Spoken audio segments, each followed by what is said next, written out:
Hey guys, as you can remember yesterday, we saw the cotton being baled at the gin and then some samples were drawn from that. Well, this is where the samples come. I'm here with Danny Martinez. And Danny, what do you guys do with these samples once you receive them? Well, once we get these samples, we have sample haulers that pick up cotton every day. And so these samples have approximately 30 samples in each tray. So we're here, this data data came in the second. So we keep the bags in order, so we get it in first in, first out. And we bring it in this conditioned environment where we condition the cotton to be classed. So what's the environment like in here? It's 70 degrees, plus or minus 1 degree, 65% humidity, plus or minus 2%. So it's a controlled, conditioned environment. In order to class the cotton, we need to have a good conditioning for the cotton. And how do you guys make sure to regulate that temperature? Well, we have sensors like right here. There's one temperature and humidity sensor that's making measurements as we speak. And those readings are controlling the HVAC system to maintain these conditions. About how many samples do you guys see a day? Well, right now we're seeing around 35,000 a day. Wow. We're running a 3-shift operation, and at peak we'll probably be over 40 to 45,000 a day. Oh my gosh. From now until January, probably. Wow, and so you guys have people in here operating 24/7? Yes, we have 3-shift operation, and right now, so we're keeping pretty busy. And how did you get involved in this? Well, actually, my background is industrial engineering, so I'm a production kind of specialist. This is a production environment, so right now we have cotton coming in. We want to get it classed as quickly as possible, but the quality as well. So we want to make sure we have good quality readings because these fiber measurements are important to the farmer. They determine the value of the cotton. And how do you guys make sure to keep this cotton separate once you have it, say, on the conveyor belt? Well, we keep the cotton sorted, so we got dates, labels on each stack, so make sure we get the cotton in as quickly as possible, but in an orderly manner as well. Great. And how do you guys where do you guys start the process of determining the quality? Right here, the process starts here in the conditioning room. This is the receiving room, and actually what we're doing something new here, and the same thing to optimize the conditioning. I can show you this tray right here. Our personnel, we came up with this idea where we put the samples in here, 8 samples, and the portion that needs to be conditioning in each compartment, so we're optimizing the conditioning so it gets a good condition on the cotton and actually a better measurement for the cotton as well. Danny, you guys use these machines behind us to kind of measure the quality of cotton, but how do you guys make sure these machines are accurately measuring that? Okay, before we class any cotton, we make sure the instruments are calibrated. So daily we calibrate our instruments to the fiber properties or measurement. So we start with the short cotton calibration and long cotton calibration. This is kind of the extremes of cotton that we have, so we make sure we're measuring the cotton correctly. So this is long, length, strength, uniformity. The micronair is being calibrated, and the color and trash. So we got color tiles here, and a trash tile to measure trash of the cotton. So we calibrate daily all our instruments. These standards are produced in Memphis, Tennessee and supplied to all classing offices in the USDA. And then throughout the day, we're verifying with in-house cotton. This is verifying our calibration throughout the day. And so we have measurements assigned to these cottons. So here we have micronair, strength, length, uniformity. And these measurements are transmitted to our computer system to verify our calibration. And so right here I have a trash tile verifying our trash level and a color tile measuring our color. So when we check this cotton, we scan a barcode that's right here that I can't get out. And, and so we scan this barcode. This data is transmitted to our system, and our system is updated to make sure that our instruments are calibrated properly. So the standard for measuring the quality is set by these cottons here, yes. And then you guys test it with the in-house. Yeah, we verify this throughout the day. We're verifying, and if it needs recalibration, we'll calibrate again if needed. And how many classing offices are there in the U.S.? There's 10 classing offices throughout the U.S. in the Cotton Belt, from Visalia, California to Florence, South Carolina in the South. So there's 10 offices altogether. So all of the offices follow these same standards, yeah. Making sure that all cotton is measured equally? Yeah, uniform classification. So all these standards are supplied in Memphis, Tennessee, our standardization division, and supplied to all offices. So we've seen how much work goes into harvesting and ginning the cotton, and now you guys are determining the quality of this cotton. This is a big deal. So how is this process done? Right, Tara. So right now we got the cotton. This is an HVI instrument. The cotton's been conditioned. So the operator does is put the cotton in these buckets where the length, strength, and uniformity is measured. Once that measurement is completed, It drops cotton actually down here to do the micronair measurement, which is the fiber fineness of the cotton. So it's doing that automatically.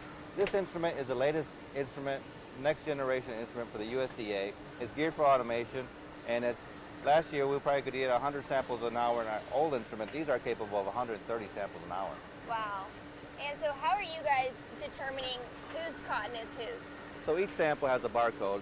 The operator scans their barcode.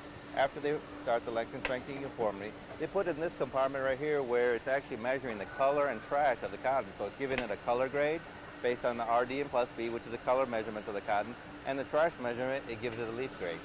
So it does all these measurements in under 30 seconds, so they're capable of classing over 120 samples an hour. Wow, and so are you guys given immediate results?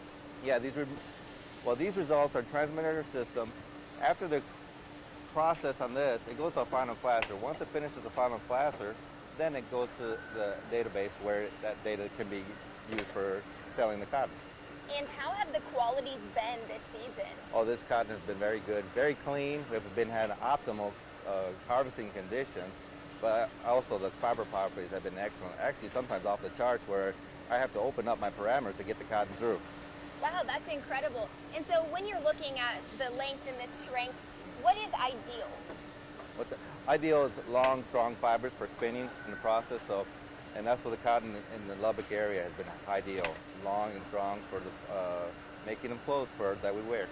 And then what happens to the cotton when it leaves this machine?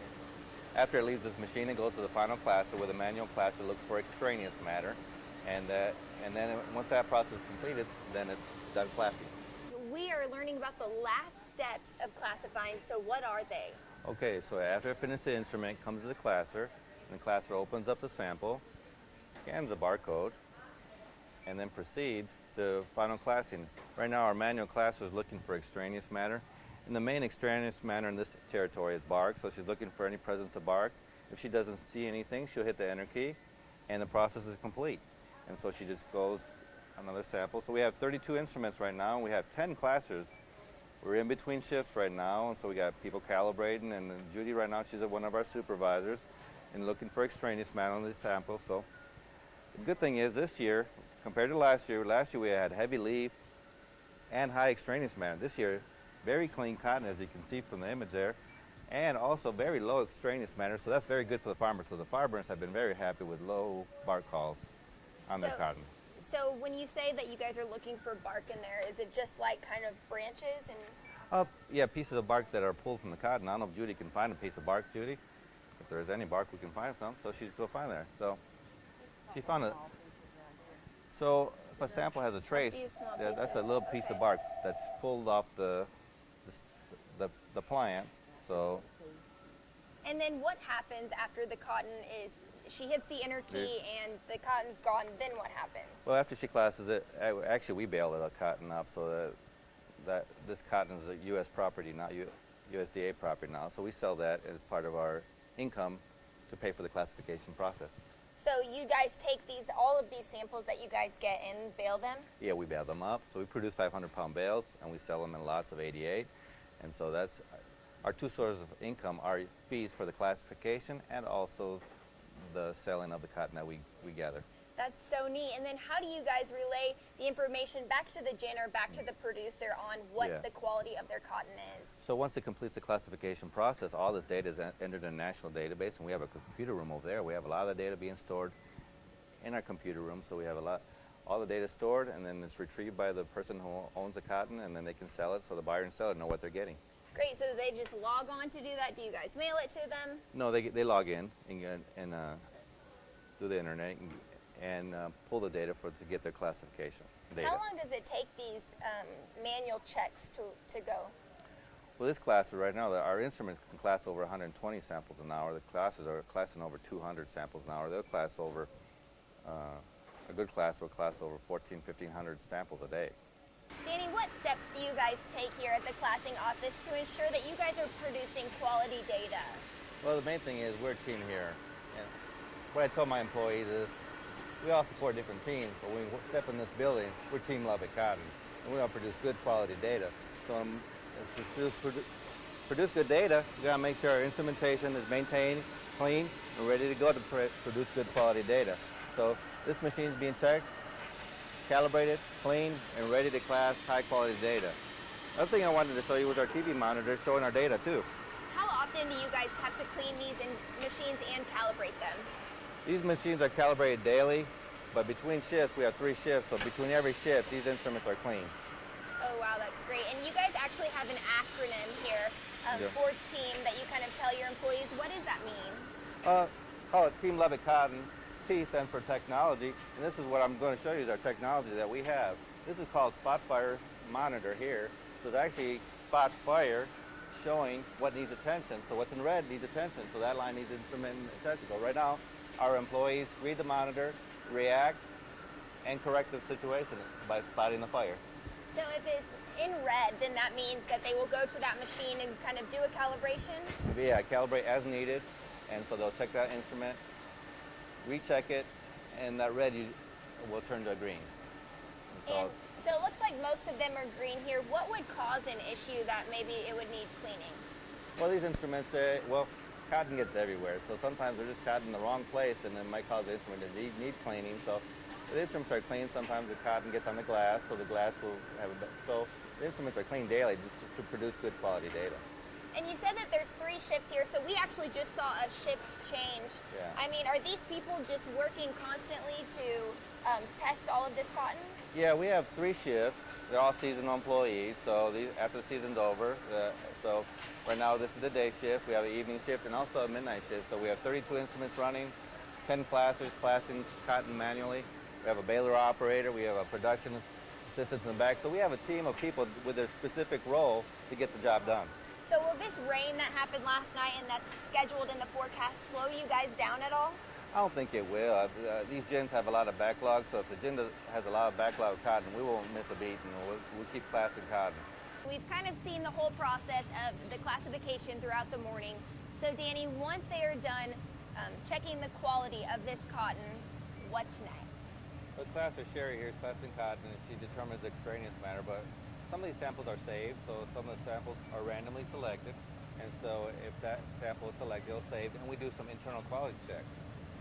If it's not selected for a check lot, we call it, then she looses the cotton in the chute, and where the cotton is baled up for sale by the USDA. And so what does the in-house quality checks kind of determine? Well, we just determine to monitor the quality of our classers. So we're checking their quality just to verify they're doing a good job.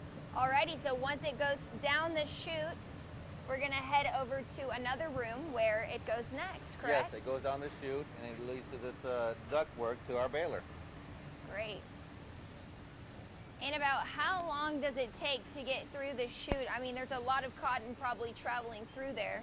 Yeah, the cotton gets here pretty quick. It's moving with a big air fan at a high velocity, and so it goes up this chute here and falls down into our baler.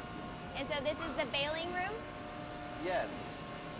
Oh, it looks like we have one that just came out. Yes, we just had a bale come out. So it takes approximately 1,000 samples to produce a bale of cotton. So we get, for this day shift, we'll have around 12,000. So we'll have 12 of these bales produced every day, every shift. And a bale weighs approximately 500 pounds. Right now he's pushing it into the bag. Wow.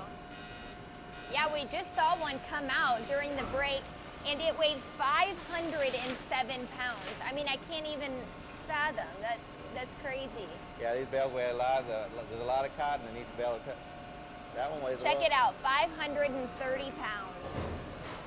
So where do these bales go once they leave the classing office? Yeah, once they leave the classing office, we store them outside in our lot, and then they go to a warehouse for storage, and then once we have 88 bales, we sell that cotton as another form of revenue for the cotton program. Wow, that's incredible. And so you guys produce about 12 of these 500-pound bales a day? For the day shift, so you multiply that times 3, that'll be 36 bales for all day long. Well, thank you so much, Danny. Guys, it's been a great morning here at the USDA Cotton Classing Office. If you'd like more of Look Around Lubbock, you can catch it weekday mornings on Good Day Lubbock. With your Look Around Lubbock Spotlight, I'm Tierra and Area Manager.